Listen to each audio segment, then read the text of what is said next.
Então, boa noite a todos. Mais uma vez, é um prazer imenso estar aqui hoje, partilhando desse momento com vocês. Acredito que tem sido bastante produtivo esse encontro de crescimento para todos nós, né? Estarmos partilhando de ideias, de avanços que, com certeza, o programa tem atingido, né? E apareceu outra coisa, acho que é Narciso, né? Vou interromper, que eu consegui que eu interromper. O compartilhamento, acho que foi interrompido. Eu acho que era bom o Deusinaldo continuar, inclusive, dizer o título da tua apresentação, que eu fiquei sem saber. Certo, muito bem. Nós trabalhamos com o tema Diálogo e Comunicação em Rabemas, né, no município de Araguaína, Tocantins. Então, o nosso resumo, ele é parte da nossa pesquisa, uma pesquisa direcionada a partir do filósofo Habermas, para investigarmos a ideia de comunicação na educação básica,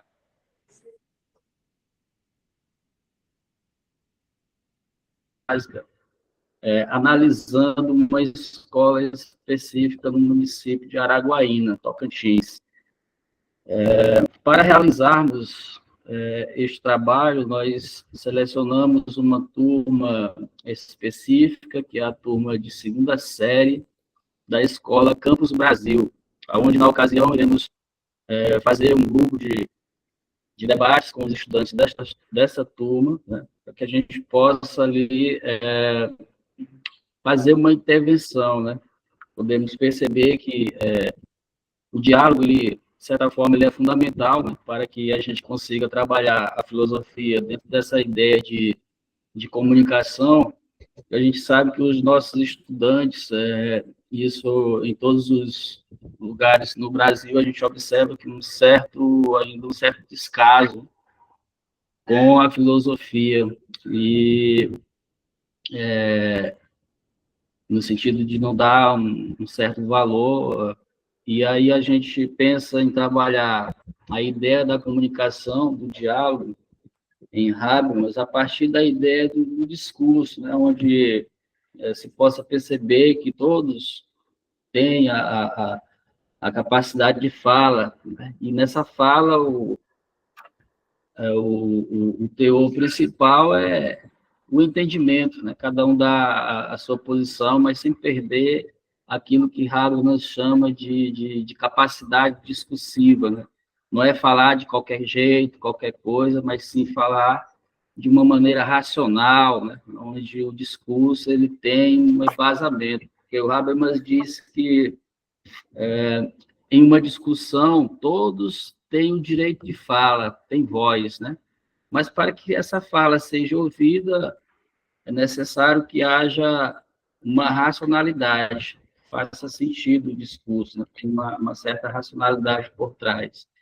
Então, a nossa ideia é trabalharmos isso no ensino de filosofia, mostrando que eles possuem essa fala, né? Eles possuem essa fala, e que, através dos debates e discussões de temas que são a vida deles, sempre são do professor regente, eles também são capazes de elaborar um discurso, uma fala, e chegar a um consenso, aquilo que o Habermas chama de entendimento, né? E esse entendimento seja justamente para o crescimento deles, né?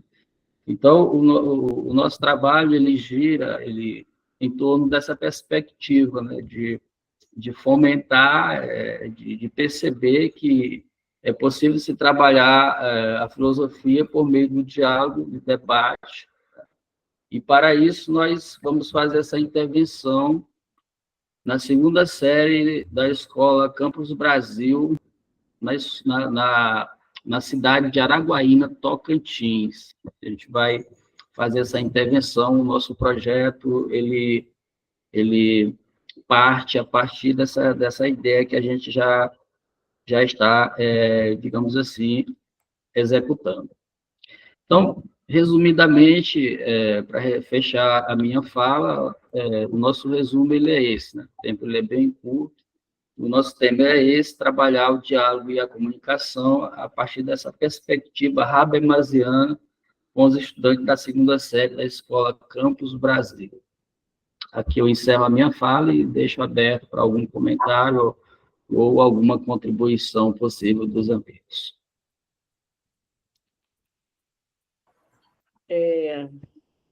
Só para te dizer, Deusinaldo, se tu quiser estender um pouquinho a tua fala, porque tu ainda tem pelo menos 15 minutos, se tu quiser, além da apresentação, se tu quiser entrar em algum detalhe maior do que você fez. Ok. Como você aplicou. Certo. Eu quero primeiro, já nesse momento, também agradecer o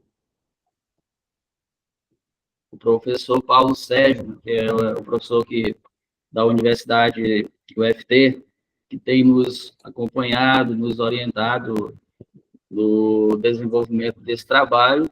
E, na verdade, professora e demais amigos professores, essa pesquisa ela ainda se encontra em fase inicial. Eu já iniciei este ano o programa, né? E no primeiro semestre fizemos a seleção do material, do produto, fizemos algumas correções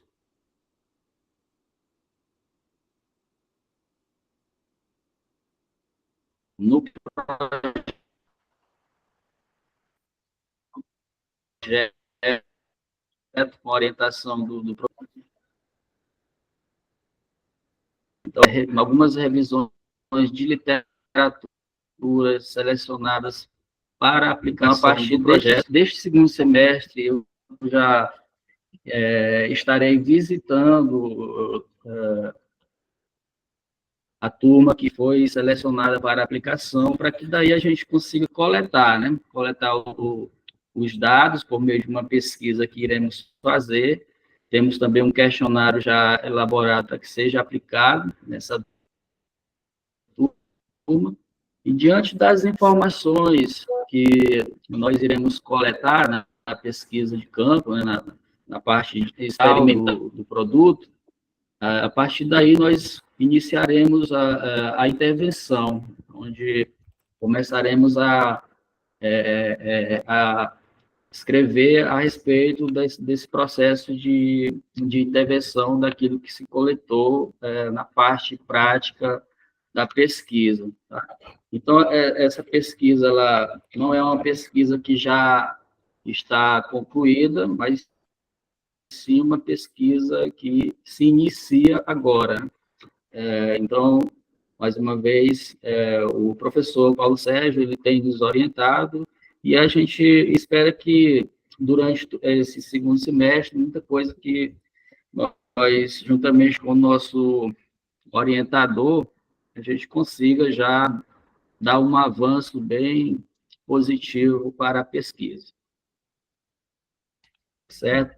Outra coisa que eu também quero ressaltar eu sou maranhense, né?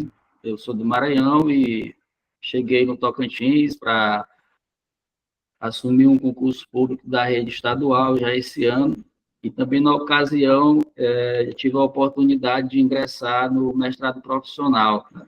Então, assim, teve todo um processo de adaptação, de mudança, mas, no momento, eu me encontro já bem adaptado à realidade e, a partir de agora, a gente já consegue ter uma precisão mais com a realidade e sobretudo, né, o ensino da filosofia propriamente no Estado. A gente sabe que essa pesquisa ela é importante para também ser direcionada para a realidade, né, na qual a gente está envolvido, ministrando a aula de filosofia. Então, a gente sabe que cada realidade, o contexto de onde eu vim, de onde eu trabalhava filosofia, era um contexto e no Tocantins é outro, então a gente tem que ver o trabalho dentro dessa perspectiva da intervenção, e essa intervenção seja direcionada para a realidade na qual ela está inserida, né?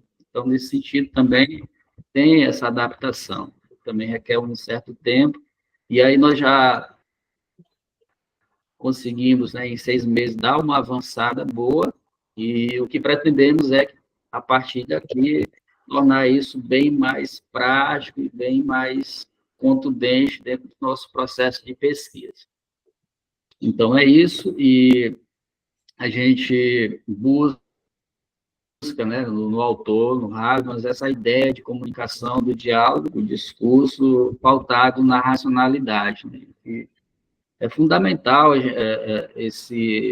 essa perspectiva da filosofia, porque a gente sabe que os nossos estudantes da educação básica, eles possuem uma dificuldade muito grande, né, de diálogo, de fala, né?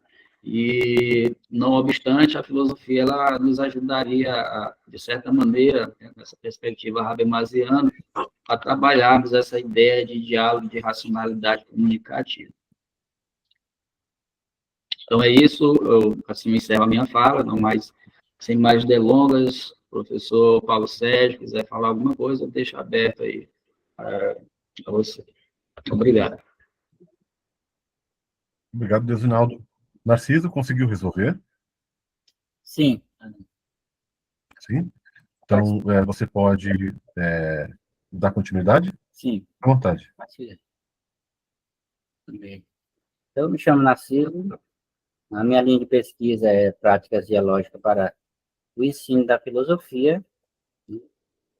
Eu sou da Universidade Federal do Acre e a minha linha de pesquisa é o ensino da filosofia na rede pública do Estado do Acre e sua relação com o ensino inclusivo e democrático, um olhar voltado aos alunos com deficiência.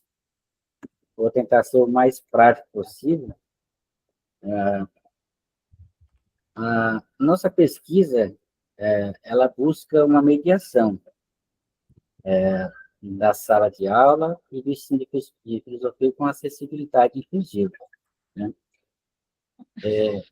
A nossa pesquisa, ela parte do incômodo do próprio pesquisador, esse que vos fala, com relação à aplicabilidade do ensino de filosofia para os alunos de deficiência. Na minha dissertação, eu trago isso bem detalhado, mas para ser mais pragmático, em 2019 eu assumi a docência e desde então eu fiquei muito incomodado,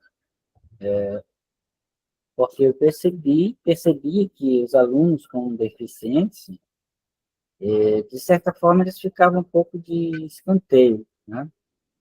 Eles não eram contemplados verdadeiramente com o ensino inclusivo, né? E isso não é uma culpa específica do professor, mas uma culpa que vinha de cima, né?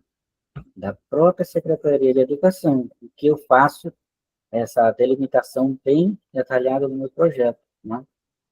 Porque os referenciais da LDB 96 são bem claros, né? Quando se refere ao ensino inclusivo, né?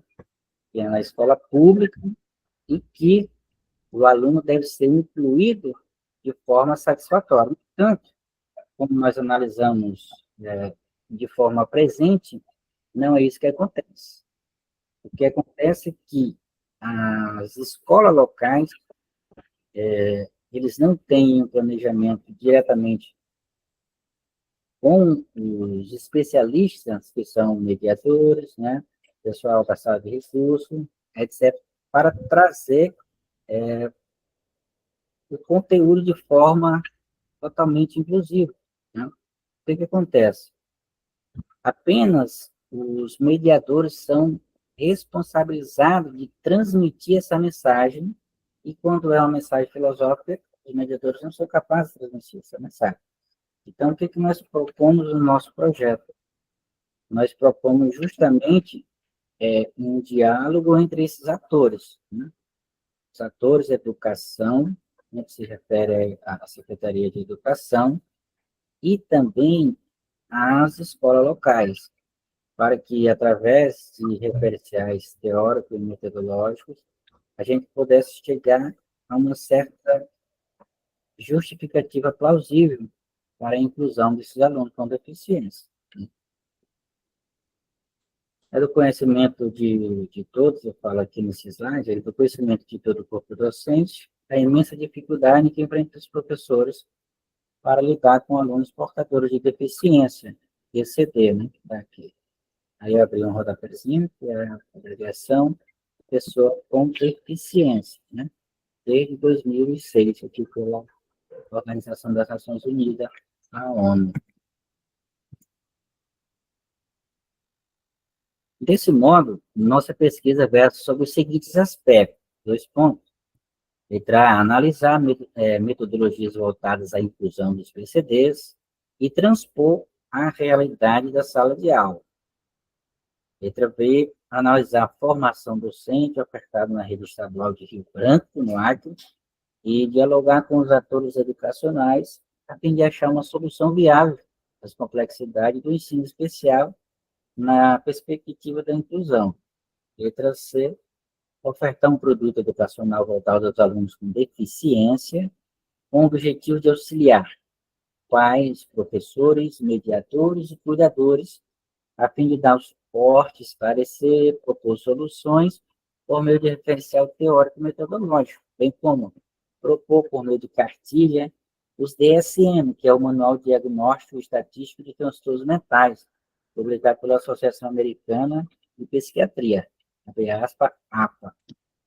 Letra D, coleta de dados junto aos atores escolares, né, abre parênteses, APA, né, público-alvo da educação especial, não coloquei a nota de aqui, no caso, para a formação específica de produto educacional acessível aos alunos com deficiência, né? Esse produto educacional, no qual me refiro aqui, na verdade, é um processo educacional, porque a gente vai produzir uma cartilha, né? E ainda eu estou trabalhando justamente com os referenciais teóricos que se refere à produção desse produto educacional, desse processo educacional, no caso. Nosso resumo, nós colocamos que novas realidades, elas surgem a cada momento, né?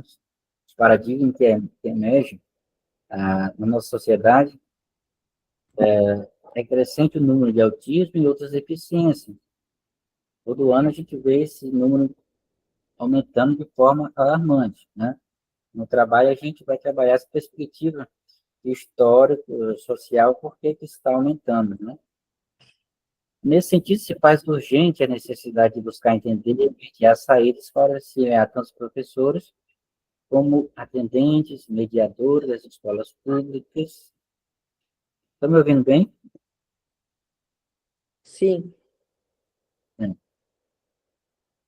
Então, nesse sentido, buscamos atender professores, mediadores, né, professores nas escolas públicas.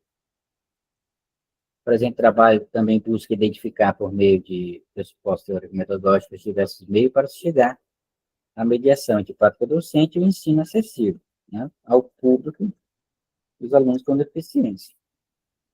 Também buscaremos analisar a atuação do professor de filosofia na rede pública de Rio Branco, bem como sua atuação no ensino especial. Também no corpo do projeto nós trabalhamos justamente a questão da formação docente, que é o que eu propus na introdução. A formação docente, eu não sei no estado de vocês, mas aqui no meu estado, ela não proporciona satisfatoriamente para dar um suporte ao professor no que se refere ao ensino especial, né? Como eu disse na introdução, eles apenas remetem aos mediadores essa mediação, né? E aí que está a grande contradição, porque o professor regente, ele é que é o responsável por dirigir a sala, né, e mediar todo o ensino-aprendizagem, né? E na prática, a gente vê o mediador senta do lado do aluno de deficiência, né, e simplesmente ele tenta repassar, reproduzir o que o professor coloca, né? E muitas vezes o que acontece? Na verdade, na maioria das vezes, o que acontece? Não existe um, não existe um planejamento, não existe uma ordem no que se refere a como transpassar esse conhecimento, né?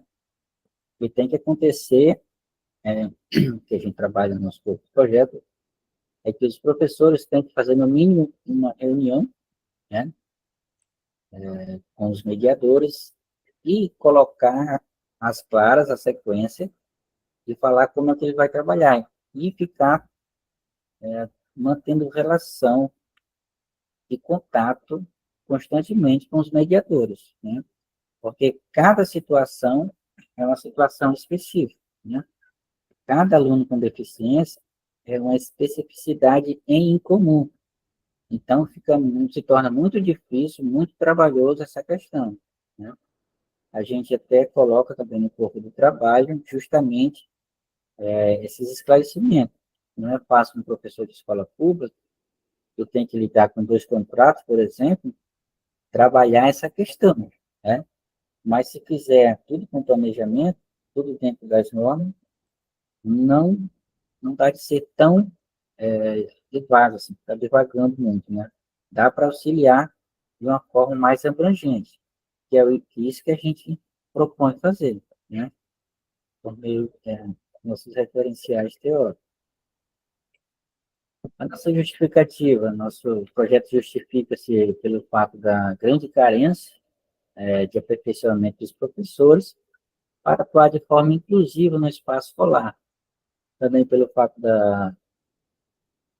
de buscar uma mediação entre os atores responsáveis pela manutenção do currículo, os atores, pelos que eu falei anteriormente, né? Gestão local, gestão maior, secretaria, e assim buscar saídas para amenizar a pouca oferta de especialização dos professores na rede pública do Estado do Acre, a fim de prepará-los para lidar com as complexidades do ensino especial. Tá? O fato dos atores da educação relegar as complexidades aos professores, mediadores, e afirmarem que o professor regente é quem cria, adapta e direciona os materiais, constitui a grande contradição da educação especial nas escolas públicas. Pensando nisso, buscando saídas metodológicas acessíveis, inclusivas e aplicáveis a um público diverso e complexo que constitui a educação especial. Pode continuar ou alguma pergunta? Estão me ouvindo bem? Pode continuar, sim. Sim. Tenho 7 minutos aqui pelo meu cálculo. Pois bem, no nosso projeto, para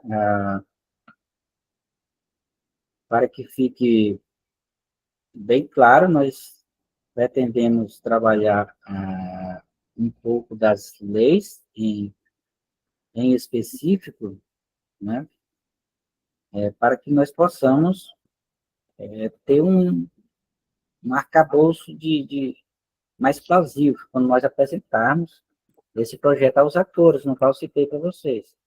E aqui eu cito a Lei 13.146/2015, né, conhecido como Estatuto da Pessoa com Deficiência.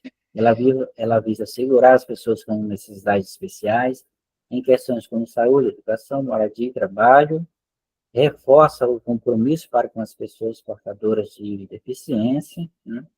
Então, nesse sentido, se faz necessário que a escola facilite, através de materiais, espaço físico e profissionais habilitados, a adaptação de alunos com deficiência auditiva, intelectual ou outras deficiências. E é preciso que haja um amplo trabalho de conscientização de direitos e deveres para que a legislação possa ser cumprida e todos tenham resguardado seu direito à cidadania. Então, pensando em termos qual era a palavra que eu queria usar? Não era um referencial, termos um argumento plausível, essa palavra. Então, pensando em termos um argumento plausível, nós, no corpo do nosso trabalho, buscaremos também especificar, por meio das legislações, a obrigatoriedade dos entes, né, dos entes públicos, da educação, a sua obrigação de propor um ensino de qualidade inclusivo. Né? Eu trago aqui uma citação do Oliveira, né, de 2023, trabalho bem atual, quando eu falo da formação e da necessidade da formação do professor. Oliveira diz: a formação de profissionais para trabalhar com essas pessoas também deve ser extremamente especializada e, portanto, muito difícil e diferente das formações existentes. Não é o caso que temos, né?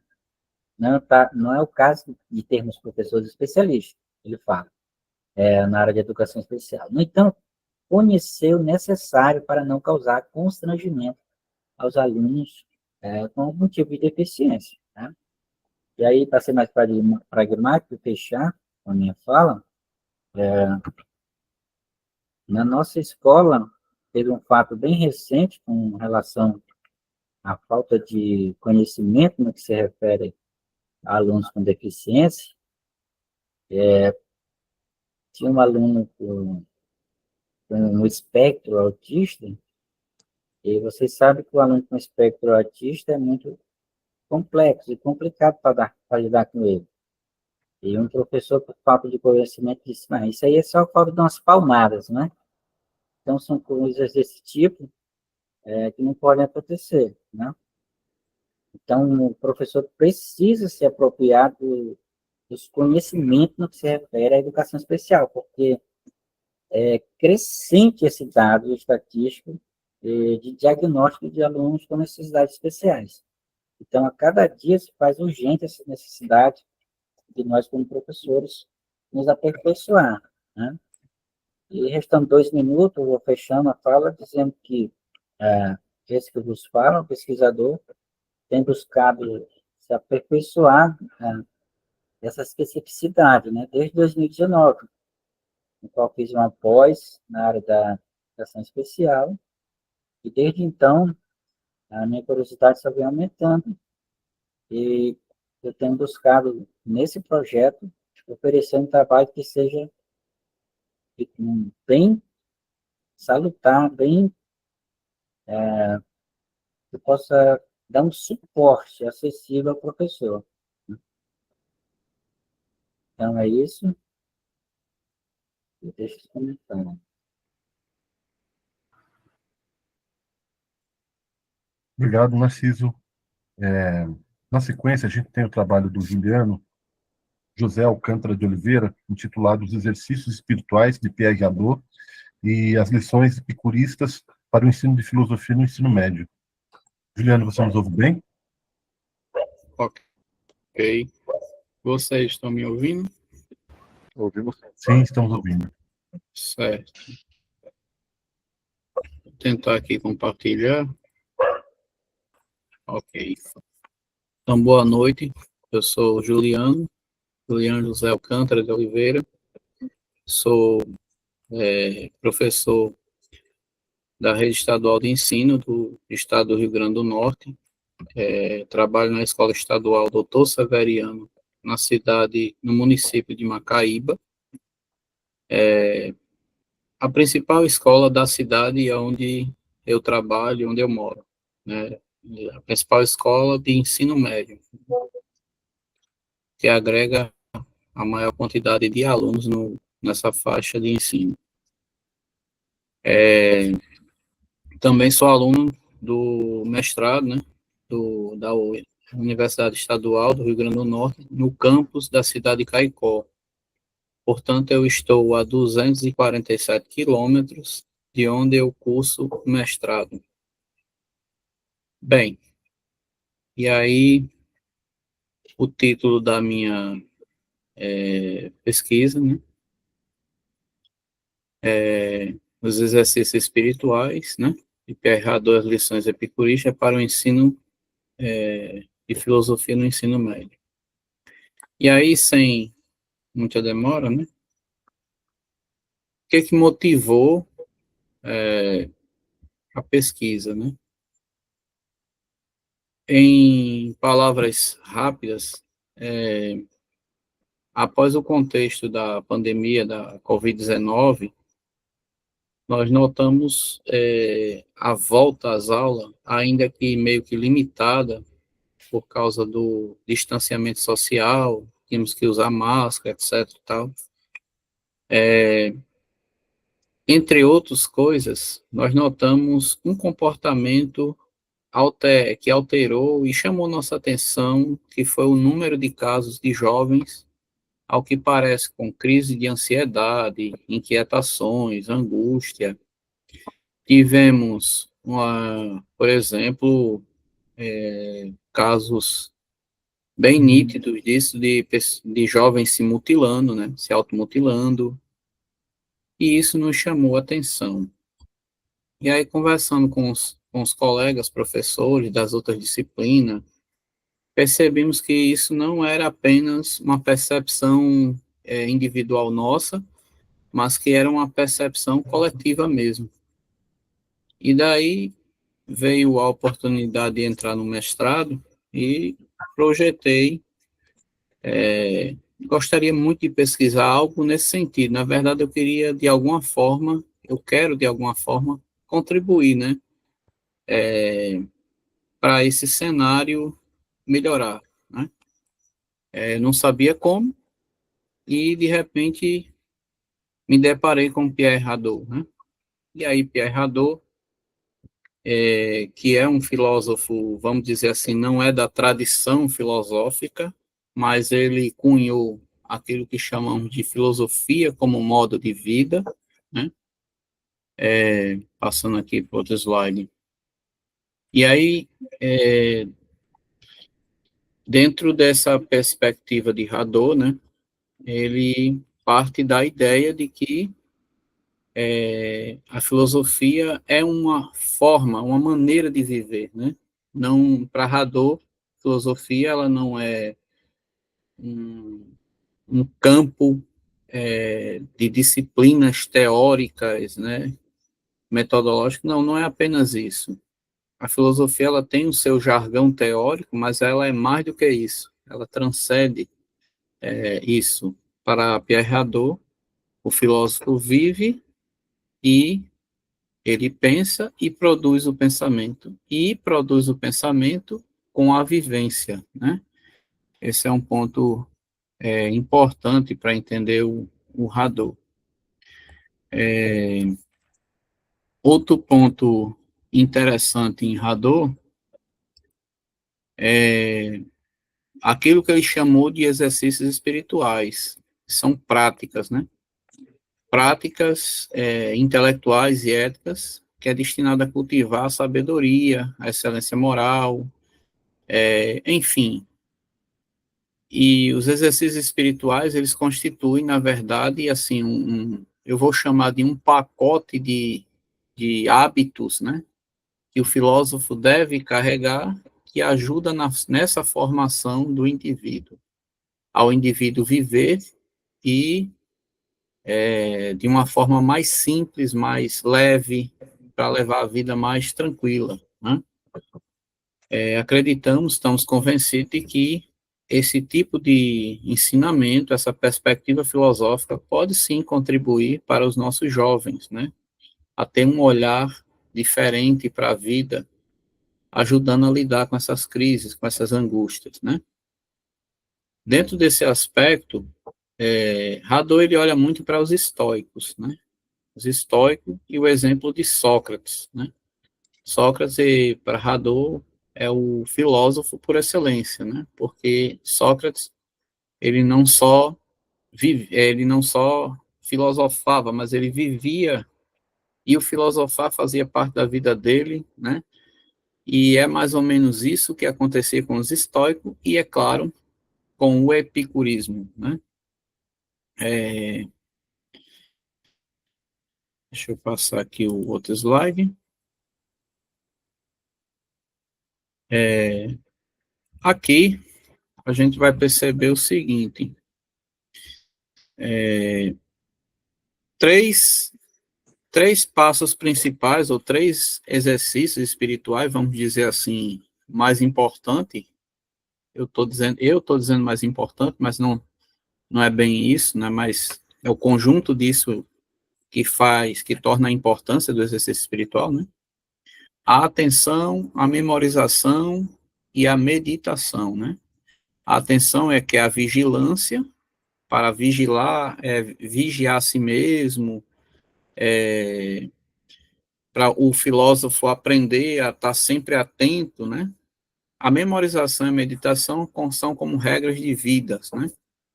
E esses três exercícios aí, vamos dizer assim, esse combo de exercício, podem desenvolver hábitos e virtude, né? Hábitos que vão cultivar virtude para a vida mais leve, né? A vida como filosofar, como olhar para a vida, né? Atingir vamos dizer assim, a tranquilidade, né?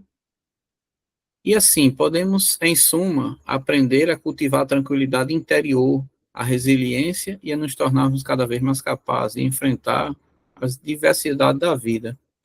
Então, o objetivo de Hadot é basicamente isso, entender que a filosofia é uma maneira de viver, é um foco, é uma forma de vida, né? Não é apenas vamos dizer assim, um exercício acadêmico puro, mas é mais do que isso, né? Tem a parte acadêmica, mas vai além disso, né?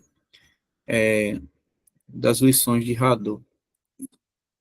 Dentro dessa perspectiva, Hadot ele não fala muito, ele não vai muito a fundo daquilo que chamamos de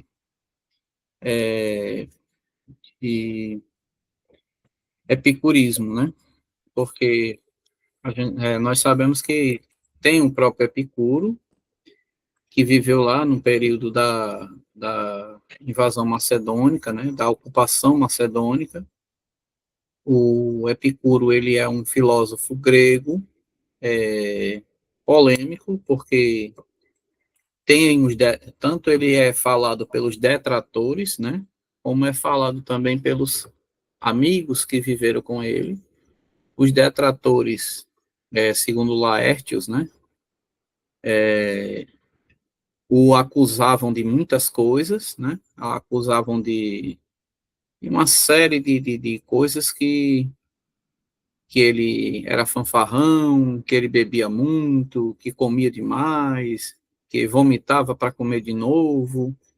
E aí nos deparamos com também os amigos dele, os que falavam dele, que na verdade ele tinha uma amorosidade, ele valorizava a amizade, e a sua filosofia era também uma prática de vida, né? Um viver, um cultivar a amizade, a sabedoria, a alegria, né?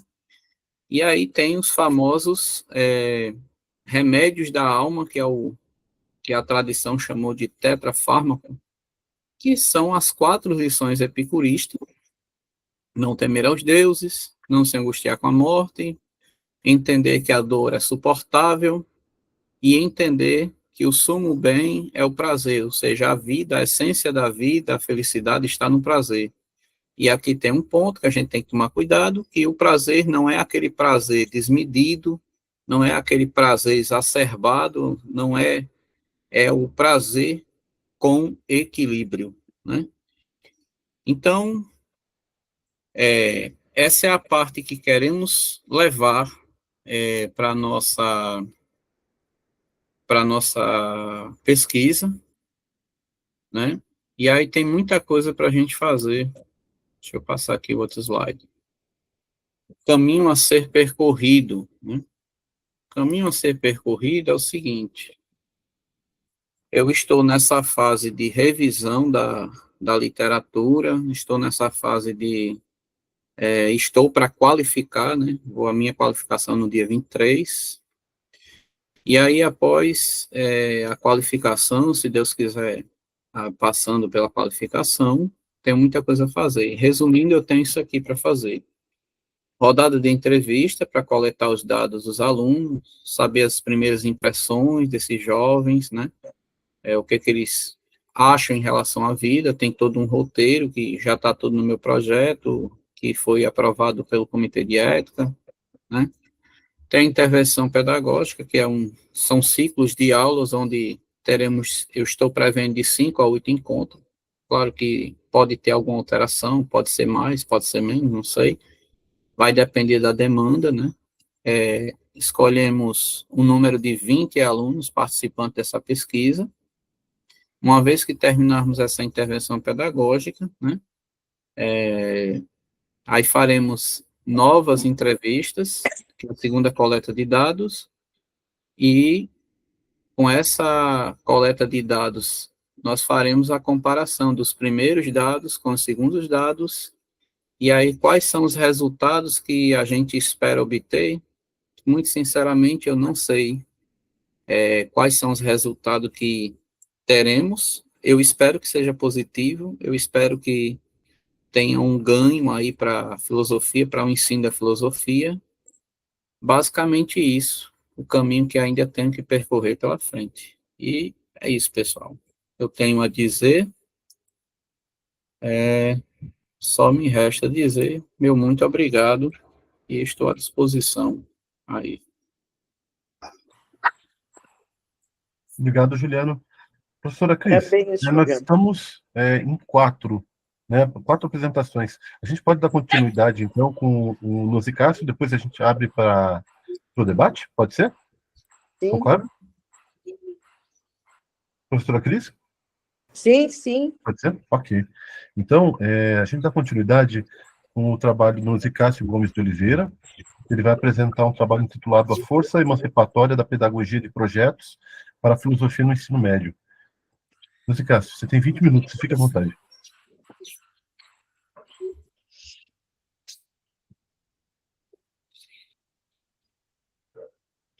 Está aparecendo. Aparecendo, pessoal? Estão me Está ouvindo? aparecendo. Estamos Então, sim. ouvindo também. Puder rapidamente, professor, fazer o teste de passar os slides, porque às vezes não estava cheio, ele estava no primeiro. Aí, Certo? tudo certo, funcionando. Ok. Então, pessoal, boa noite a todos. Eu chamo Nosy Cássio, eu sou professor no estado da Paraíba e sou aluno, né, egresso da UERN, Campus Caicó. Apesar de ter feito o mestrado no Rio Grande do Norte, eu sou paraibano. Também moro uma distância de 217 quilômetros da UERN, né? Mas era a universidade mais próxima para eu fazer o mestrado, né? Sou da turma de 2020, tivemos muitos desafios, porque foi no meio da pandemia, né? Tivemos muitos desafios, mas foi muito gratificante. Meu professor orientador foi o Marcos Zuben, e a nossa pesquisa, intitulada A Força Emancipatória da Pedagogia de Projetos para o Ensino de Filosofia no Ensino Médio. E aí ela correu a partir da questão da pedagogia de projetos, a questão da metodologia no ensino e o ensino de filosofia.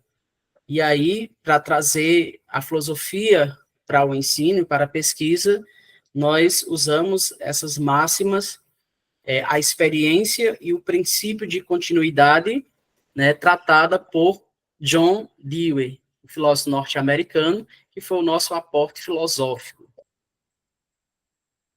E aí, como era a pedagogia de projetos, aqui no estado da Paraíba, era algo muito propício trabalhar no ensino de filosofia, né, a partir da introdução do ensino de filosofia no ensino médio em 2000 2009, obrigatoriamente, né? E aí a gente encontrou muitas dificuldades no ensino. Então, como conciliar, né, e trazer o aluno para o universo da filosofia? E aí que surgem os projetos didáticos, né? Os projetos didáticos. E aí eu criei, entre 2013 a 2015, projetos que pudessem auxiliar o ensino de filosofia e o encontro do aluno com o ensino. E aí eu elaborei o primeiro projeto a partir das dificuldades dos alunos, que foi filosofando da leitura à interpretação filosófica. O segundo, na mesma linha, o Filosofando 2, da pesquisa ao debate filosófico, também voltado para essas necessidades mais específicas dos alunos. E o terceiro, voltado mais para o aluno, que foi o homem na busca de si mesmo, uma reflexão sobre Delfos nos dias atuais. Então, minha pesquisa, ela trilha como fonte essa trilogia de projetos aqui no estado da Paraíba, na ECIT Bernardino José Batista. ECIT hoje é uma escola cidadã integral, mas antes era uma escola regular.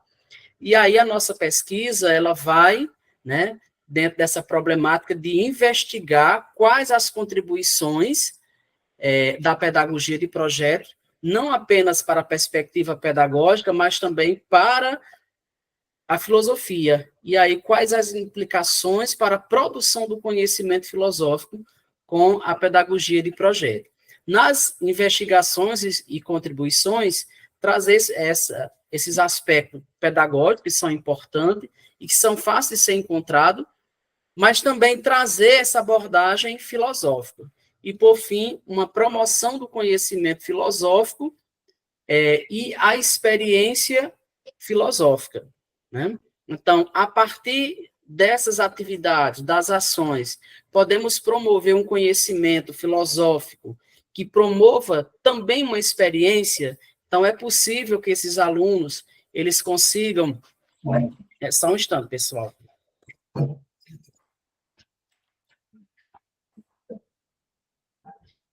Que eles consigam também, né, ter uma experiência filosófica, né? E no ensino médio a gente tem essa dificuldade de que o aluno ele se encontre nesse campo da filosofia. E aí os objetivos geral e específico foi promover um processo de elaboração de aplicação das avaliações desses projetos, investigar essas contribuições, trazer um relato dessa trilogia de projeto que também era importante para a pesquisa, porque esses projetos elaborados de 2013 a 2015, aqui no estado da Paraíba, na minha escola, Bernardino José Batista, elas foram também premiadas através de relatório que a gente caminhou para a Secretaria de Educação, né? E ela foi premiada dentro da Escola de Valor aqui no estado da Paraíba, e eles foram premiados. Então, eles são importantes trazer também, né, para embasar. Empreender uma pesquisa bibliográfica, sim, né, trazendo a pedagogia de projetos e o aporte filosófico, que é Dewey, né, e elaborações que contemplem instrumentos de aprendizagem. E aí, tendo feito isso, né, o nosso primeiro capítulo foi estruturado nesses pontos, em 6 pontos, sendo o primeiro o ensino de filosofia e a pedagogia de projetos, de modo geral, trazendo as diretrizes que regulamentam o ensino de filosofia, uma vez que ela aponta para o ensino na perspectiva do trabalho, da ciência, da tecnologia, da cultura, na dimensão da formação humana integral, aquilo que a gente hoje colhe, que é o ensino integral, né? E associando a metodologia pedagógica, né? Trazer a filosofia, mas estamos falando da filosofia no ensino médio. Então, associar a metodologia pedagógica, né, que vá ao encontro do cumprimento também do currículo, mas também dos conteúdos e da filosofia como geral, né?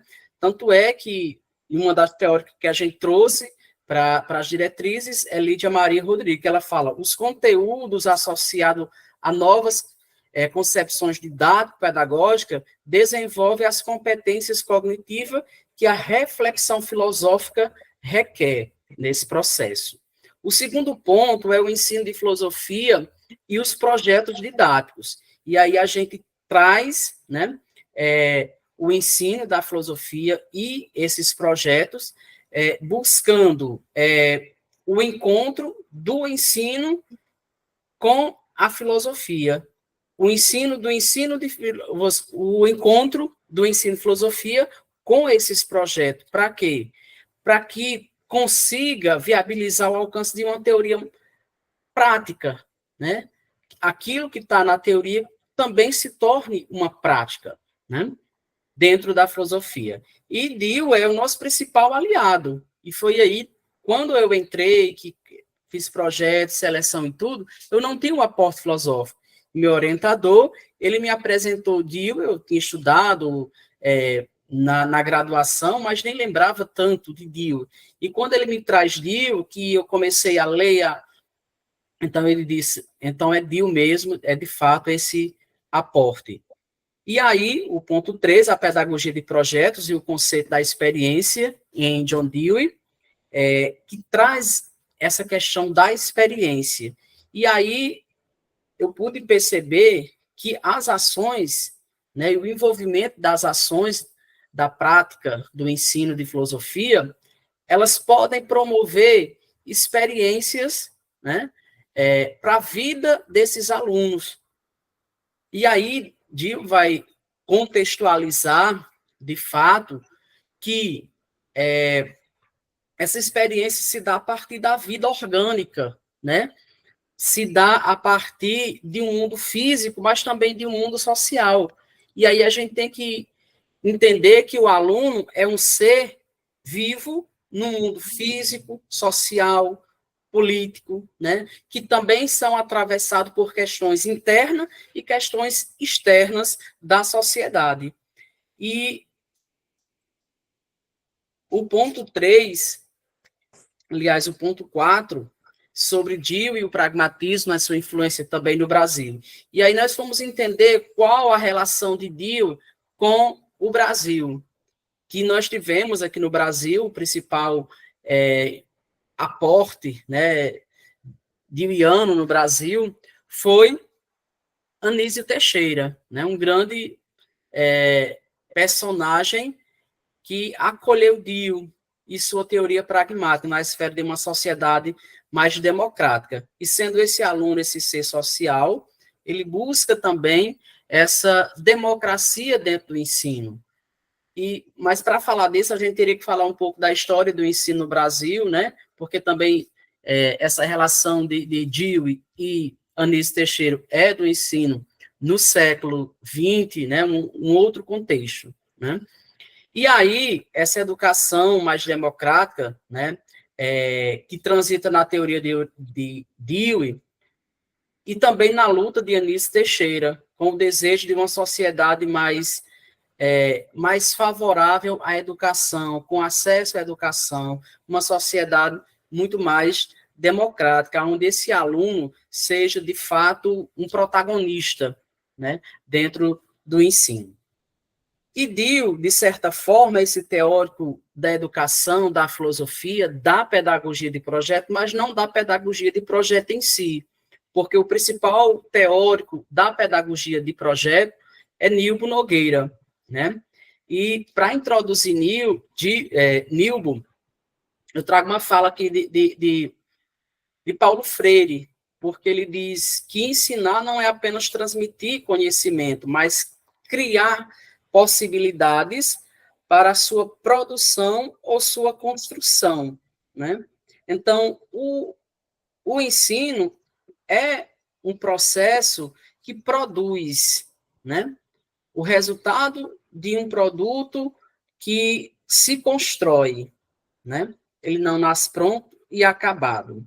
Então, Nilbo Nogueira, ele vai dizer que um projeto, aí a gente traz já os projetos didáticos, se bem trabalhado, ele pode auxiliar na formação integral dos estudantes, aquilo que os documentos educacionais do ensino de filosofia prevê, essa formação do aluno como sujeito integral, como sujeito que crie possibilidades, como um sujeito protagonista, né, que possa, dentro desse processo de educação, criar suas competências, suas próprias habilidades, né? E o ponto 6, eu trago justamente essa trilogia de projetos. Eu trago os relatos daqueles projetos que nós realizamos em sala de aula entre 2013 a 2015. Né? E esses projetos que a gente trabalhou, mais adiante eu irei falar, não vou me estender agora, porque eu vou citar um pouco mais adiante. O segundo capítulo, nós trouxemos a descrição metodológica da pesquisa, que tivemos 5 momentos, aliás, dessa pesquisa, que é o bibliográfico, né, onde a gente faz todo esse levantamento bibliográfico. O segundo, nos reportamos aos documentos, uma vez que esses projetos de dados também se tornaram documentos na CIT Bernardino José Batista. O terceiro momento foi a metodologia da pesquisa, que é a pesquisação, uma vez que a pesquisação, o sujeito pesquisador, ele também atua como participante e também porque aponta para a investigação cuja meta é a transformação de determinada realidade. Então, esses projetos, eles também tinham o intuito, e essa pesquisa tem o intuito de transformar a realidade escolar daqueles alunos, né? Tanto para o ensino, mas como para a vida. O quarto ponto foi a coleta dos dados. Esses foram feitos por algumas ferramentas, como questionário socioeducativo, né? Levando também aquilo que Dio fala sobre o aluno dentro do seu contexto social. Então, é interessante conhecer esse aluno dentro do seu repertório, né, de sua vivência socioeconômica, através de entrevistas semi-estruturadas, tentando entender essa relação dos alunos com o ensino e com a vida, com a própria filosofia, os depoimentos dos alunos, né, a partir das ações lá na intervenção pedagógica. E, por fim, o quinto momento foi a análise de todos os dados, né, tanto bibliográfico como dos dados coletados durante a pesquisa. E aí, essas estratégias de avaliação, né, que é o ponto 3.2, foi a gente selecionar 10 alunos da segunda série do ensino fundamental, né, com essas entrevistas, com esses roteiros semi-estruturados, e trazer um pouco da relação da vida desses estudantes com sua prática educacional, voltadas também para os resultados, críticas, avaliações, comparações.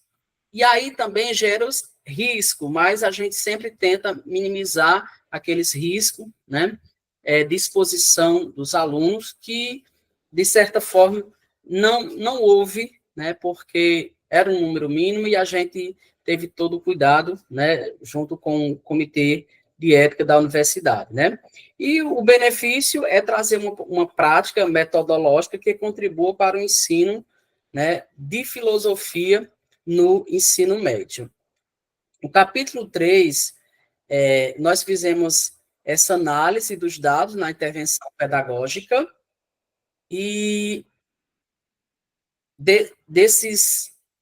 dessa análise nós tínhamos pensado 10 alunos, apenas 10, né, pais assinaram os termos, de fato 8 participaram, e foi um momento desafiador para a gente nesse período, porque nós estávamos vivendo a pandemia, né? Então, tudo aqui foi muito delicado para a gente, mas conseguimos. E aí, a gente, dentro desse capítulo também, nós traçamos esse perfil dos alunos, né? Para entender essa vida, como eu já falei, como o Dio trata, né? não somente essa vida social que exige o ensino e o aprendizado, mas que também para a sua própria construção enquanto cidadão, enquanto ser, né, dentro da vida educativa. E aí, estamos falando do Nordeste, do Alto Sertão Paraibano, alunos entre 16 e 17 anos, uma turma mista com alunos da zona rural, alunos da zona urbana, né? Alguns gostavam de estudar, outros nem tantos, outros que os pais não ajudavam, né? Não incentivavam, né? Alunos que não faziam leituras bibliográficas, né? Nem de livros didáticos, né? Nem de livros filosóficos. Então, todo esse perfil era importante também a gente compreender dentro dessa pesquisa, né? E aí vem a questão da intervenção pedagógica, que, primeiramente, ela nos coloca a um ponto, que é rever essa prática pedagógica da gente. A gente, enquanto professor de ensino médio, precisa rever a nossa prática, porque o nosso aluno não é aquele aluno pré-selecionado ou selecionado de fato, como um aluno da universidade, de uma escola técnica, por exemplo, né? Ou de uma escola que faça essa seleção. Então, a gente tem alunos mistos, com várias realidades, né? Então, rever nossa prática é importante, né? Até Paulo Freire, ele nos coloca isso, na formação permanente do professor, é fundamental a gente também fazer essa crítica, né? É importante fazer essa crítica. E aí, nas nossas ações, dentro da intervenção pedagógica, voltada para aqueles 3 projetos, um de leitura e interpretação filosófica, um de pesquisa e debate, e outro voltado para o homem em si. Então, a primeira ação aí foi uma ação que a gente trouxe textos de um próprio aluno, e a gente fez uma roda de conversa, a gente pôde debater esses textos, trazer esse aluno protagonista para essas ações, né? E a segunda pesquisa a segunda ação que vai ao encontro do segundo projeto de 2014, que é o debate filosófico, a gente pediu que eles pudessem escolher um tema e pudessem fazer uma discussão. E o tema proposto por esses alunos foi justamente aborto, né? Eu até estranhei, mas deixei ele muito à vontade, porque eu também quis dar o momento de fala deles. E foi muito interessante, porque uns concordavam, outros não, e a gente promoveu esse debate. E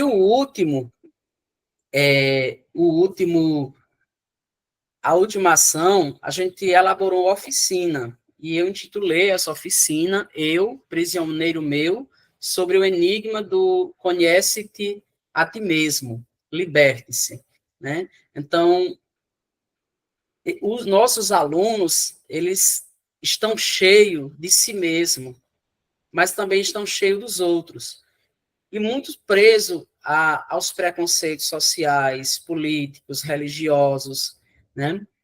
E aí traz um pouco aquilo do mito da caverna, né? Do prisioneiro da caverna. Então, é preciso que eles se libertem.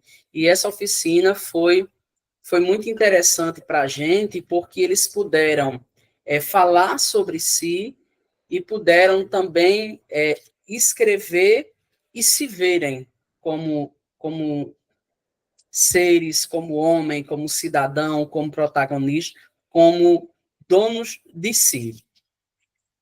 E aí, por fim... Professor, com licença, perdão. Não entendi. Gostaria só de pedir que encaminhasse mais para a finalização, que a gente acabou de bater os 20 minutos. Ok, estou só concluindo, já estamos na análise da pesquisa, certo? E a nossa análise final, que é o capítulo 4, né, que dentro da nossa problemática, a partir dessas ações, dessas atividades dos alunos, de fato, esses projetos, além de ser pedagógicos, eles são filosóficos.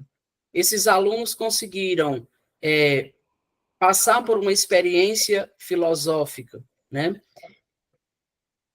E aí a gente conclui que sim. Por quê? Porque a experiência está ligada àquilo que é imutável, né?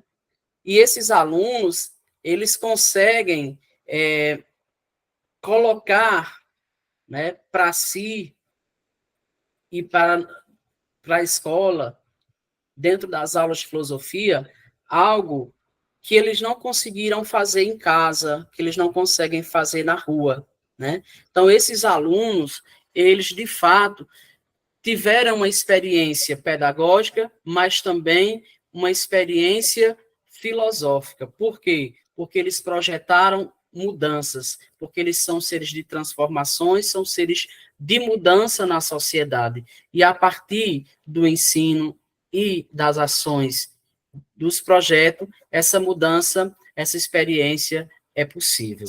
Então, gente, fica aqui encerrando com a frase de Liana, a mais importante atitude de ser formada é a do desejo de continuar e aprender, que é o princípio de continuidade. E essa experiência é válida porque eles sempre vão estar nesse processo de aprender e reaprender, porque a mente é plástica. Muito obrigado a todos. Obrigado, Musicácio. Eu vou perguntar aqui, o André ou o Valmagson chegaram? Eu percebi que entrou mais alguém na sala. André? Valmagson? Não? Então temos 4 apresentações. Eu posso sugerir uma metodologia, professora Cris, para a gente fazer o acompanhamento? Assim, Eu são 4, a quero. gente na mesma... Fica à vontade, fica à Depois, vontade. mas antes deles, eu não sei se agora, vai depender aí do que tu achares, eu tenho não só perguntas, eu tenho uns comentários para fazer. Sim, eu ia falar assim, a gente mantém a mesma ordem. A gente primeiro fala com o Deusinaldo, depois a gente abre para perguntas para o Deusinaldo, né?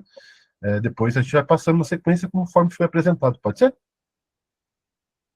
A senhora fica à Sim. vontade, então, para questionar o Deusinaldo, para trazer essas questões. Fica à vontade. Não, eu queria agradecer, né, a minha participação aqui, mas eu queria, de toda forma, fazer um elogio, né, à educação e ao trabalho de vocês aqui no Nordeste. Eu não estou falando do Nordeste, mas eu sou nordestina de coração, porque os resultados do IDEB do ano de 23, vocês devem estar sabendo, né, que em 100 escolas pesquisadas no Nordeste, 21 tiraram nota 100 ou nota 10. Né? Eu acho que é do Ceará e de Alagoas, essas escolas que tiraram nota máxima. Mas ouvindo vocês falarem, é lógico que os resultados têm que ser positivos, porque existe todo um empenho, não apenas teórico e pedagógico, mas pelo que eu vejo nas falas de vocês, eu vi o Narciso, eu vi o Juliano, e mais do que o Deusinaldo e também Musicácio, esse empenho particular e pessoal no trato da educação. Fora isso, eu gostei muito da... Posso começar a questionar? Fique à vontade, sim, pode. Eu gostei muito da fala do Narciso e também do Juliano, no que diz respeito, né, a uma crítica ao capacitismo, porque acho que as leis são importantes, mas as leis sozinhas não sustentam, porque existe toda uma questão ética na abordagem desses alunos que, de alguma forma, precisam dos professores, inclusive do ponto de vista da saúde, né? Então, eu queria saber se vocês fizeram alguma observação em relação a esse capacitismo, né? E também, em relação ao que o Juliano falou, tratando do epicurismo, ele falou uma coisa que eu achei muito engraçada, né? Que o Epicuro trata do prazer, mas não é qualquer prazer. Não é qualquer prazer mesmo, gente. Prazer é sensação, prazer é alegria, mas alegria que sai do corpo. Eu sou psicanalista e eu tenho um grupo que trabalha com pornografia, gozo e sexualidade, aí a gente vê que o prazer está na carne. Então, se nossos alunos, de alguma forma, puderem ter esse prazer pela via indireta, né, da palavra, do diálogo, o menino ali que está no começo da pesquisa falou nesse agir dialógico, né? Nesse agir comunicativo do Habermas. Claro que o Habermas tem toda uma pegada racionalista, mas mesmo na ratio há esse prazer. Então, se eu tenho alguma contribuição para dar para vocês, já que vocês tocaram nesse assunto do corpo, porque em relação lá aos alunos com algum tipo de deficiência, é o corpo que está envolvido aí, né? E também na vontade de aprender, é o corpo que está envolvido. Eu acho que essa questão do prazer, não é do prazer do professor em relação aos alunos, nem do aluno sozinho com o seu prazer. Eu acho que é nesse diálogo mesmo e nessas formas de expressão, como tão bem o Nosicácio levantou, que a gente pode fazer e trabalhar e atuar. Era isso que eu queria saber. Eu quero saber um pouquinho sobre o capacitismo. Posso comentar? Fica à vontade. No que se refere ao capacitismo, Narciso, fala um pouquinho mais alto, por favor.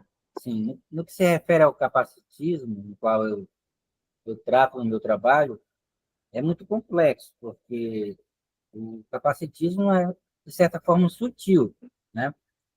Tendo em vista que muitas vezes nós praticamos o capacitismo de uma certa boa vontade, ou seja, boa vontade do que se refere a você querer ajudar, mas querer ajudar de uma forma errada, né? Por falta de conhecimento.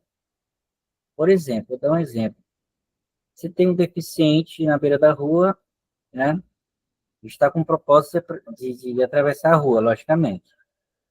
E eu posso, em uma boa vontade, praticar o capacitismo, ou seja, chegar para ele e dizer, eu vou lhe atravessar para o outro lado, sem perguntar para ele se ele pode atravessar para o outro lado, né?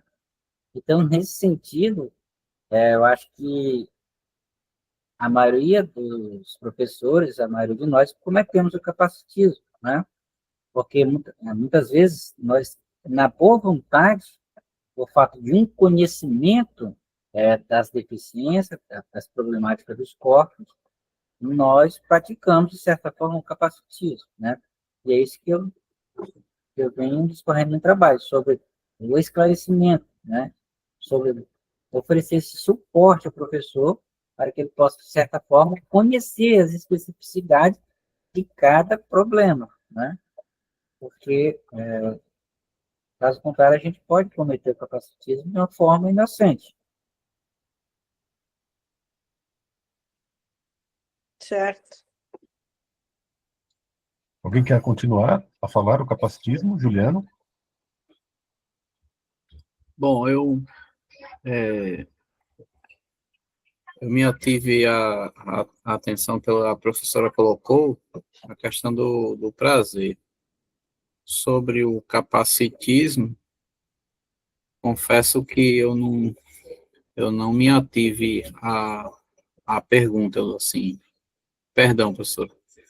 Mas em relação ao prazer, né, eu coloquei, na perspectiva da filosofia de Epicuro, como o próprio Laertius dizia, que os detratores diziam uma coisa de Epicuro e os amigos diziam outra, né?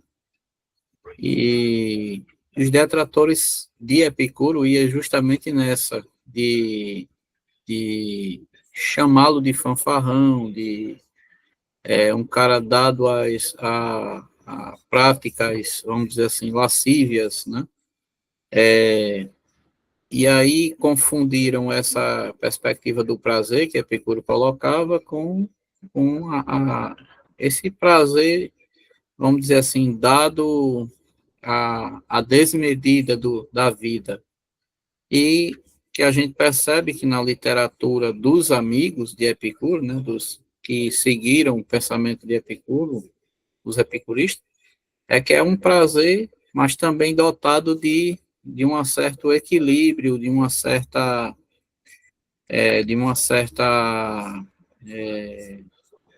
eu posso dizer, de uma certa, vou usar a palavra educação, que eu não estou encontrando outra, mas de uma certa educação no sentido de comprometimento com a comunidade, com o coletivo, com as pessoas que estão à sua volta. Para quê? Para que o mais importante seja essa harmonia, essa felicidade, a amizade. Então, a intenção de trabalhar essa questão do prazer é justamente trazer para abordar para os jovens que a vida ela pode ser vivida de acordo com as lições de Epicuro de uma forma dentro do equilíbrio, dentro do prazer, mas seja ele o prazer do corpo, seja ele o prazer intelectual, seja ele principalmente o prazer da alma, né? Prazer de viver de uma forma equilibrada com, vamos dizer assim, o universo, com o cosmos, né? Não sei se eu me fiz bem, me fiz entendido, mas se quiser eu posso rever a minha fala, professor. Obrigado. Gostaria de saber o que o nosso Cássio tem a dizer. Depois eu falo. Ok, então. Então, primeiro, parabenizar os colegas pelas apresentações, né, e pela pesquisa, é importante, é relevante, né, agradecer o Prof. Filo, que é um divisor de águas para a educação, para o ensino de filosofia no ensino médio, é muito importante, né, essa pesquisa que as universidades estão fazendo, né. Sou muito grato ao ERN, né, por esta formação em minha vida, né. Parabenizar a Narciso pela pesquisa, que é muito importante, né, trazer essa pesquisa dele para a nossa realidade, né, que é tão gritante hoje, principalmente nos dias de hoje, né, pelo número de pessoas dentro dessa perspectiva do capacitismo, né, então, dessa capacidade, não ser intelectiva, né, que nós temos, que vai ser desafiador daqui a alguns anos para a gente. Então, essas pesquisas, elas vão, de certa forma, abrir caminhos para a gente. Então, parabéns, né? E que futuramente a gente possa ter mais pesquisa nesse sentido. E que os nossos alunos também possam ter essa capacidade também de uma reflexão voltada para os exercícios espirituais, né? Tratado por Pierre Hadot, que também foi um teórico que eu me encontrei dentro do mestrado, com outros colegas que também fizeram pesquisa nesse sentido, né? E, como eu disse, a gente teve muita dificuldade na minha turma, porque foi um período de pandemia, tudo foi delicado para a gente, né? Então, essas pesquisas e esses resultados, eles enaltecem cada vez mais o ensino de filosofia nas escolas públicas e a necessidade desse ensino cada vez mais, principalmente porque nós vivemos também, de 2009 até hoje, muitas mudanças no ensino, né? Então, cada vez se torna desafiador por conta disso, né? Por conta dessas mudanças efêmeras, né? Pouco a pouco, muitas mudanças, né? Então, nesse sentido, da fala da professora, eu tinha mais colocar isso, né? Mais especificamente. Juliano, fica à vontade. Eu queria pedir licença, um minutinho. Eu gostaria também de aproveitar e parabenizar o Narciso por estar desenvolvendo essa pesquisa, que me fez lembrar uma coisa sobre mim mesmo, né? Já que falou no capacitismo. Eu não entendi as dificuldades que eu tinha na escola, até um certo dia, descobri que eu tenho o tal TDAH, né? E quando eu descobri isso, isso me ajudou a entender as dificuldades que eu tinha e tenho, né? Principalmente de concentração e etc. Seria louvável e interessante que mais companheiros, né, mais colegas desenvolvam pesquisas sobre isso, né? Confesso que se fosse há um tempo atrás eu talvez tivesse me aventurado nesse caminho, mas infelizmente minha pesquisa está dentro, mas não propriamente nesse campo do capacitismo. Então, parabéns aí pela pesquisa. E é isso. Professora aqui, satisfeita? Satisfeita com as respostas? Tem um ET por aí falando. Sim. Pode dar continuidade? Eu tenho algumas questões também que eu gostaria de colocar. Na verdade, mais específicas para cada um de vocês, né? Antes, eu quero parabenizar as pesquisas que vocês estão realizando. Todas as pesquisas aqui apresentadas trazem essa preocupação com a sala de aula, né? Eu acho que isso é louvável no prof, louvável em cada um de vocês, trazer os problemas que vocês, de fato, enfrentam no chão da sala de aula, né? E trazer isso para a gente dialogar dentro de um ponto de vista teórico e tentar, de certa forma, sistematizar conhecimentos que são conhecimentos específicos, né, da profissão. Então, a gente percebe a preocupação de vocês e a importância de cada uma das pesquisas, né? E esse momento também é um momento importante da gente compartilhar, tanto compartilhar resultados, quanto compartilhar expectativas mesmo. Mesmo que as pesquisas de alguns de vocês estejam no início, ou alguns de vocês já, como disseram, para qualificar, ou no caso do Nosicasso, que já finalizou a pesquisa, né? Mas, enfim, é um momento realmente de compartilhar, né? E esse compartilhar, de certa forma, permite a nós contribuir com o trabalho um do outro, né? Enfim, eu ouvindo aqui o Narciso falando sobre os alunos com deficiência, né, e o ensino inclusivo, né, me fez pensar uma série de coisas, mas ao mesmo tempo eu senti falta do referencial teórico, né, e eu queria até, inclusive, para eu próprio, né, ter uma visão melhor, né, do que você está intencionando fazer, Narciso. Qual referencial teórico você utiliza exatamente para trabalhar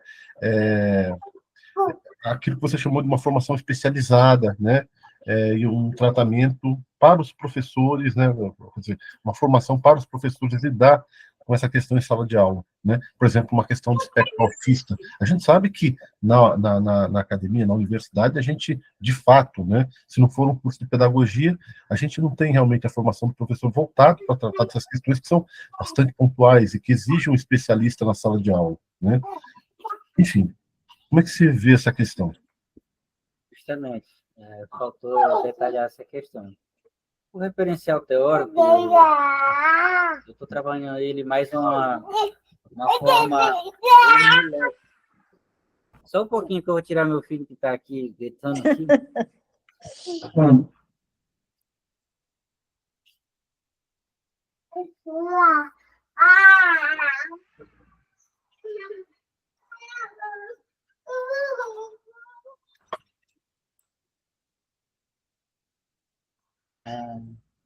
Ok. No que se refere, ele tem autismo, tá? É bem complicado. Então, no que se refere ao referencial teórico, eu trabalho numa perspectiva mais omnilética, ou seja, mais totalizante. Eu comecei trabalhando com John Dewey, que foi o único referencial, filosoficamente falando, que dialogava na questão democrática, ou seja, de inclusão.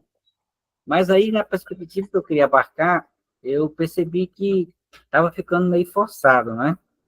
eu trabalhar uma perspectiva do DIU somente na questão democrática, né, inclusiva, né?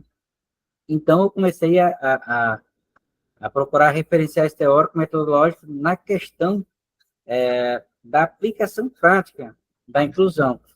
E aí eu tenho, aí no meu referencial teórico, não sei se eu vou conseguir abrir agora, que é, por exemplo, a Ramos, né?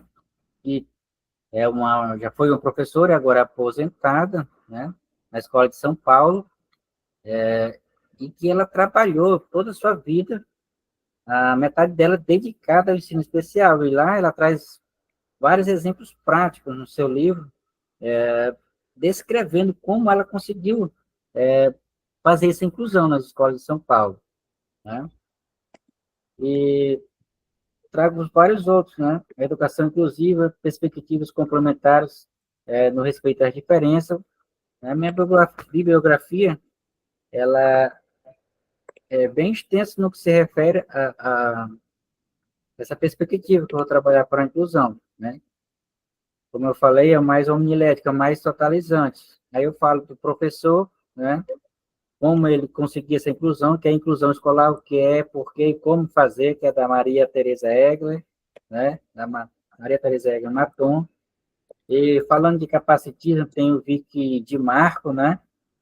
E também autor brasileiro também, e ele é deficiente, se sente na pele, e ele escreve como ninguém essas questões, né? Falando do capacitismo, né?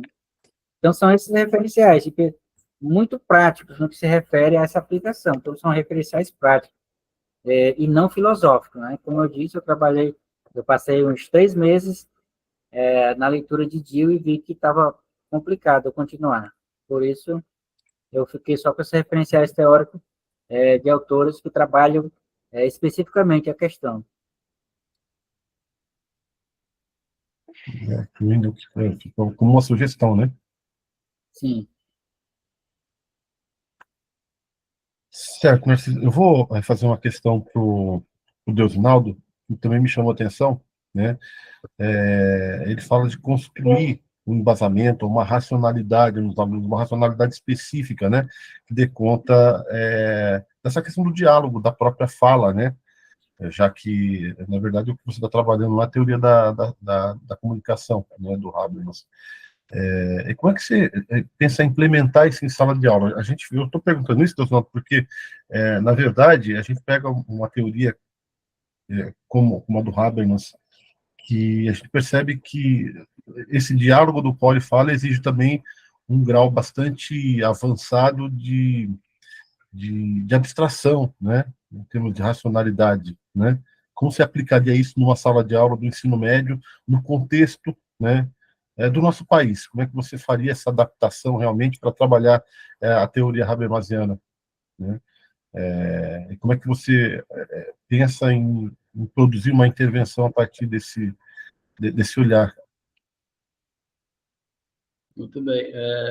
Muito bem, professor. Muito obrigado pela questão. Essa questão, de fato, ela realmente é bem pertinente, né? Porque Habermas, quando fala da racionalidade comunicativa, que possibilita justamente a fala, mas não é qualquer fala, né? E nós sabemos que o estudante de ensino médio, ele, de certa forma, tem essa dificuldade de discurso.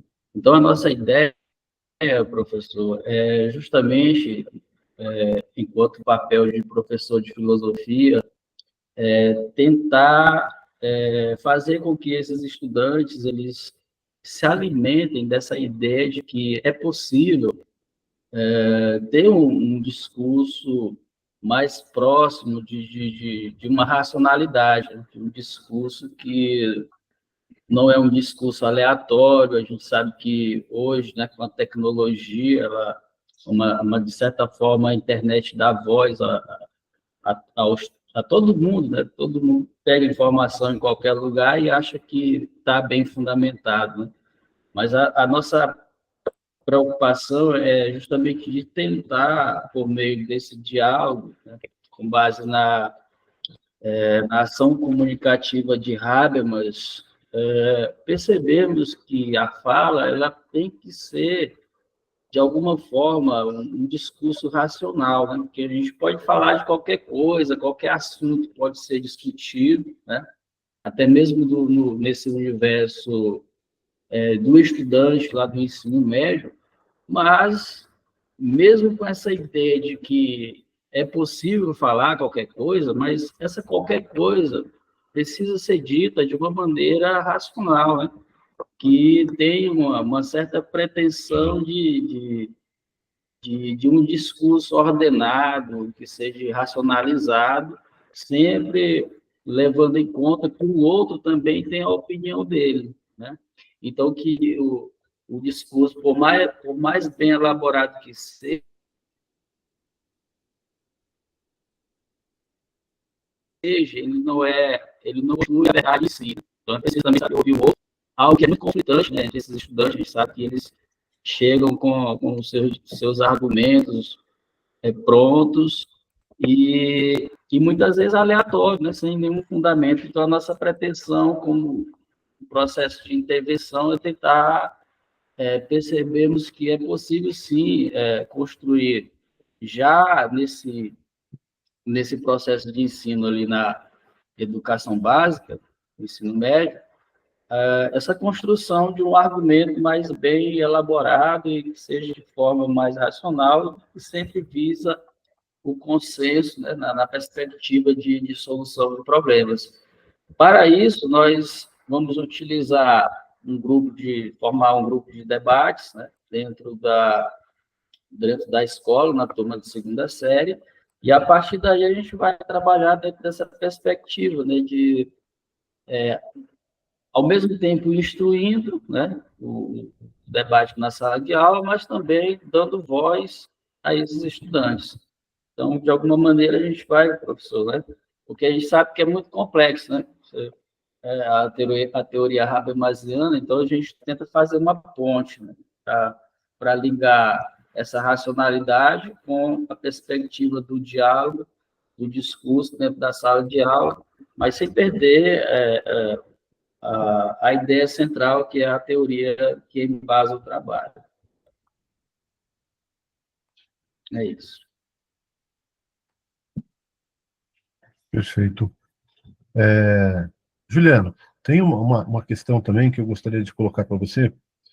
Você falou das lições epicuristas, né, dos exercícios espirituais, né, mas logo no início da sua fala você falou do contexto também da pandemia, que isso foi o que motivou, na verdade, justificou a sua pesquisa, né, os alunos trazerem uma série de problemas, digamos, dessa readaptação a esse novo normal também, né, logo no início, quando as aulas voltaram, enfim, o contexto da pandemia, que eles trouxeram problemas que eu coloquei talvez como problemas psicológicos, né, e que foram sentidos em sala de aula, né, e que, de certa forma, então, os exercícios espirituais que você propõe, né, do Hadou, podem ser uma maneira de você fazer uma intervenção, enfim, e daí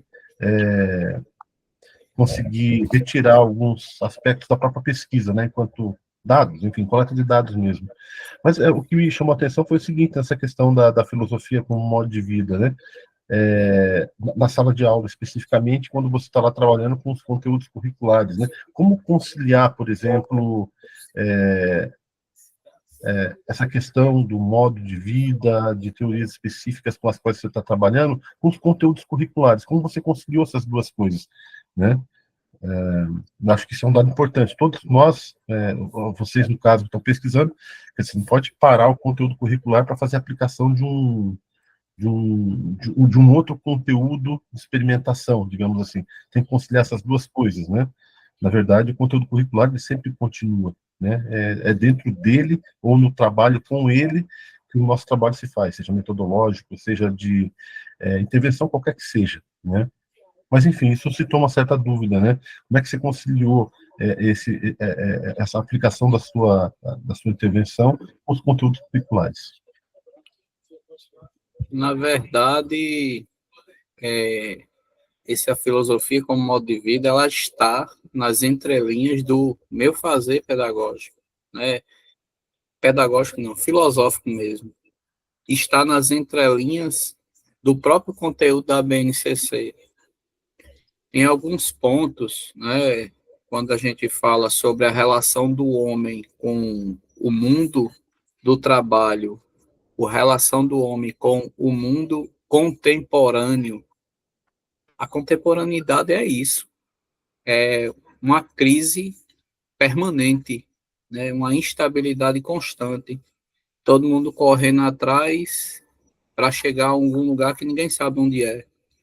Então, quando lá no próprio conteúdo que quando eu estou dando aula, cita, por exemplo, Byung-Chul Han, que é com a Sociedade do Cansaço, cita o trabalho, o próprio Sartre, né, a questão da existência, Simone de Beauvoir, já trabalhei também a questão da mulher, com Simone de Beauvoir, né, que a mulher é um ser, vamos dizer assim, é um ser social, vamos dizer, o conceito de mulher construído na sociedade.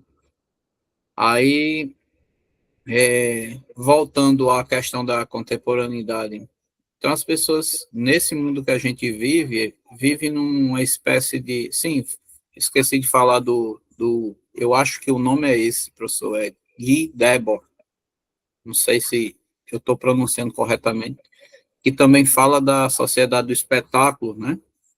Que as pessoas vivem mais para a aparência, né, do que a essência. E o próprio Byung-Chul Han também fala isso. Então, assim, dando aula no dia a dia, a gente consegue refletir com os alunos que vivemos num mundo de aparência, né, porque estamos o tempo todo querendo parecer ser e estamos esquecendo de ser, né? E a filosofia como modo de vida pode nos levar a esse reencontro com nós mesmos, né?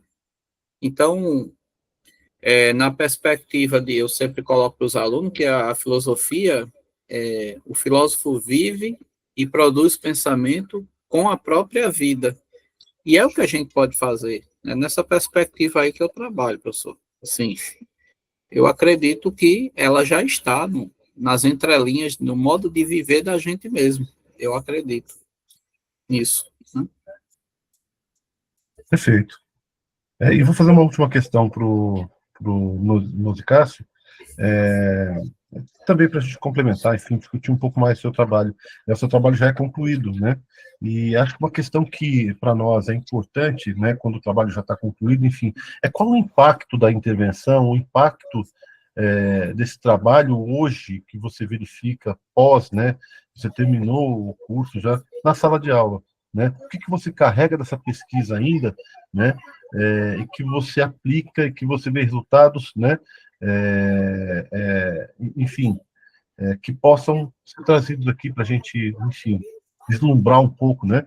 Das possibilidades que o próprio mestrado dá, né? Para a sua formação profissional. Então, aquilo que Gil já traz é o princípio de continuidade, né? A gente está em constante movimento, e a educação traz isso, porque se antes eu tinha um problema de leitura, de interpretação, né? Daqui a pouco eu vou ter um problema de um desinteresse, né? A gente vai ter outros problemas, por exemplo, como eu disse, de 2009 para cá, muita coisa mudou e está mudando. O ensino médio também é outra coisa que tem mexido demais com a gente. Então, eu acho que cabe agora a gente fazer outra problematização do ensino, outra problematização da atual conjuntura do ensino do Brasil. E isso é algo também desafiador. Porém, essas práticas vão nos ajudar a enfrentar tudo isso, né? Por quê? E aí algumas coisas também vêm para melhorar. Por exemplo, a questão do projeto de vida, né, que é algo muito fortalecido dentro do novo ensino médio. É aquilo que a gente também trabalhou anteriormente, quando eu trabalhei no meu terceiro projeto, que foi a busca de si mesmo. Então, o projeto de vida é um pouco buscar isso, né? Então, sempre vamos encontrar esses desafios na sala de aula, porque muita coisa estão modificando o ensino. E o aluno sempre vai ter algo de desafiador para ele e para a gente também, enquanto professor, em sala de aula. Então, esse princípio de continuidade, de sempre querer buscar e aprender, trazer a filosofia como uma possibilidade de crítica, de reflexão, de encontro consigo mesmo, eu acho que isso também permanece. Ao mesmo tempo que a gente tem um processo de mudança, a gente tem um processo também de permanência, né? Sempre nesse jogo de processo de mudança e processo de permanência. E como o Dio traz, né, nós somos seres da sociedade em um processo de transformação. Todo tempo a gente vai estar interagindo com essa sociedade, né? A todo tempo a gente vai estar nesse processo de continuar, de se rever e de se construir também enquanto ser, enquanto pessoa, enquanto cidadão, né? Então, como resultado da pesquisa, a gente sempre vai enfrentar algo novo na sala de aula. Hoje, para a minha realidade, está muito difícil. Por quê? Eu sou de uma escola integral. Nós nos tornamos Escola Cidadã Integral em 2020, 4 anos atrás. A nossa escola não tem estrutura para isso. Então, isso é desafiador. Recentemente, recebemos uma reforma da escola. Estamos num galpão, não tem estrutura. Então, é um outro desafio. E como é que eu vou dar aula? Como é que eu vou trazer um projeto? Como é que eu vou trazer uma aula diversificada para esse aluno, numa estrutura que não condiz? Então, infelizmente, também, nós, professores, não estamos sendo ouvidos pelo sistema de educação. Nossas escolas não estão preparadas para receber um ensino integral, um novo ensino médio, sem uma estrutura física, querendo que a gente salve a pátria na perspectiva pedagógica, mas não nos dão condições sociais, materiais e econômicas para isso, né? Então, eu parabenizo hoje todos os professores, todos nós, filósofos, né? Hoje é dia do filósofo, né? Porque, assim, nós estamos carregando esse Brasil nas costas. E os nossos governantes, eles não entendem nossa realidade, eles não conhecem nosso Brasil, nosso interior, as nossas escolas. Mas nós conhecemos e conhecemos os nossos alunos. E sempre vamos estar ali com eles para promover algo para que eles também sejam construtores de uma sociedade melhor, mais justa, mais fraterna. Que eles também sejam protagonistas nesse momento da vida deles. Então, essa também é minha mensagem e fala. Desculpe aí que eu me delonguei demais. Não, foi ótimo. Professora Cris, gostaria de fazer mais alguma questão? Ou algum de Não, vocês? eu só uma observaçãozinha, porque eu acho que o Narciso, ele chutou a bola com o problema que ele levantou, e achei muito interessante tratar essa questão, né, dos alunos com deficiência, né, professores com deficiência, não apenas alunos. Agora, na Unpof, um novo GT, que é de um colega meu lá do Piauí, vai tratar justamente dos corpos com deficiência. Isso é muito importante. Acho que o Narciso chutou a bola, e o Juliano arrebateu, assim, mas eu só queria fazer uma observação, que foi uma coisa que, acho que foi o Juliano que falou, não estou bem lembrada, super importante, que ele atribuiu isso à pandemia, mas acho que não, é uma coisa estrutural. A questão da mutilação. Nossos alunos, né, se mutilam, há até escarificação. Nossos alunos, muitas vezes, as próprias tatuagens é uma forma de agressão, né? Muitas vezes, não apenas de decoração. Então, essa questão, porque nós somos filósofos, somos teóricos, nós somos professores e somos práticos, né? Então, nós temos questões práticas. Então, isso achei interessante, as soluções que o Juliano tentou abordar aí, mas que, como professores, que não fiquemos só na prática, porque eu te provoquei com a questão do prazer, Juliana, porque isso também é uma forma que as pessoas acham de se dar prazer. Então, contornar estes problemas é também função do professor. É função do professor, sabe? E a gente sabe, o Nozi Cássio falou aí das condições, né, básicas, materiais que tem o professor. Só acho que não sejamos ingênuos que os governantes não sabem, acho que sabem sim, são relações de poder, e a nossa atuação que não seja apenas teórica e social, mas que seja particular. Esses alunos precisam de nós. Por isso que eu disse que o Narciso levantou a bola e chutou, e eu queria levar aqui dessa nossa reunião essa atenção para o cuidado. Talvez seja um caminho, inclusive, para a pesquisa. A noção de cuidado, né? O conceito Boa ideia, de cuidado, professor. sabe? Tem a filosofia do cuidado, né? A ética do cuidado. Sim, exatamente. Vai encontrar bastante referências, inclusive, viu, Narciso? Nesse caso, fica à vontade. Então, dentro da minha intervenção, a oficina que eu elaborei, ela constou em 3 etapas. Uma técnica de relaxamento, que hoje é educação somática, que eu acho também algo inovador, que a gente pode também trabalhar em sala de aula, né? E dentro dessa técnica, eu coloquei eles, né, deitados nos colchonetes, e aí coloquei aromas e uma música de fundo e fui induzindo eles a um momento de relaxamento, né? Depois disso, a gente se inspirou em Van Gogh, no autorretrato de Van Gogh, e pedi que eles produzissem um pouco do seu autorretrato, né? E, no final, a gente depois vamos discutir um pouco de tudo aquilo, daquele momento. E, no final, um aluno me pediu um abraço. Então, isso foi gratificante para mim. Então, eles precisam da gente e a gente precisa dele, porque eles nos inspiram também, professora.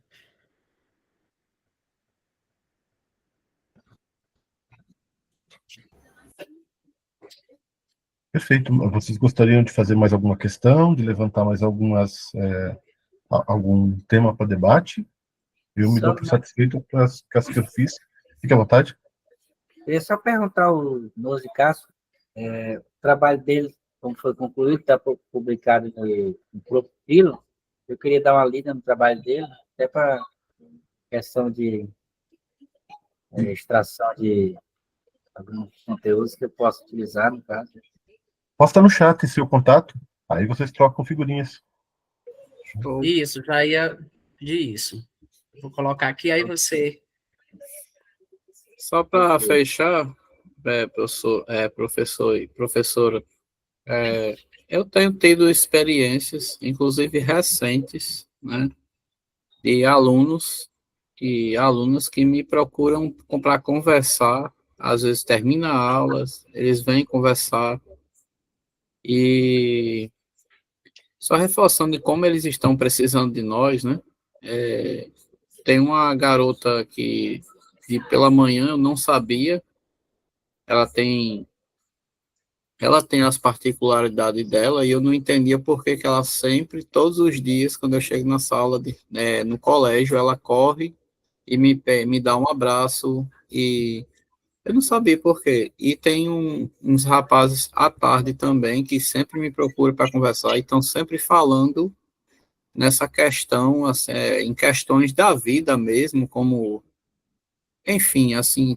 eles tentam se abrir para mim, eles se abrem para mim, na verdade, né? É interessante como a profissão de professor atrai isso, né? Realmente, só reforçando, realmente eles estão precisando da gente. Sim. Né? É isso. Eu gostaria, antes da gente finalizar, e para não esquecer, que a gente pudesse abrir as telinhas aí, cada um de vocês, o Deusnaldo, que está escondido, o Vinícius, para a gente fazer uma foto. Eu fiz Deusnaldo, algumas, tá aí? mas acho que não ficaram boas. Não estava todo mundo. Na verdade, com todo mundo agora a gente fazer acho que um print screen, é isso? Isso mesmo, professor, um print screen. Eu fiz. Vamos ver agora se eu consigo colocar lá no grupo já para mostrar nossa finalização aqui.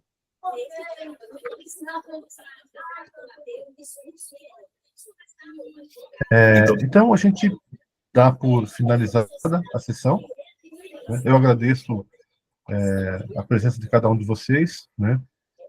É um prazer também estar com a professora Cris, né, mediando essa mesa. Né? Espero que tenhamos outras oportunidades, professora Cris. Né? Sim. Da minha parte, boa noite. Né? Tu é do Tocantins, Paulo? Exatamente, eu estou no Tocantins. Onde está acontecendo o prof aqui agora. Foi uma semana bastante profícua de debate. Sim, eu ia participar, mas aí eu cheguei atrasado. Ah, tá. Eu ia até aí participar com vocês, mas no final eu viajei e aí ficou muito confuso. Ele está do lado, está pertinho também, né? É importante. Né? Eu não moro aí no Piauí. Ah, você não mora no Piauí, não? Não, eu moro no Paraná. Ah, no Paraná, não, está bem distante, então. Tá certo.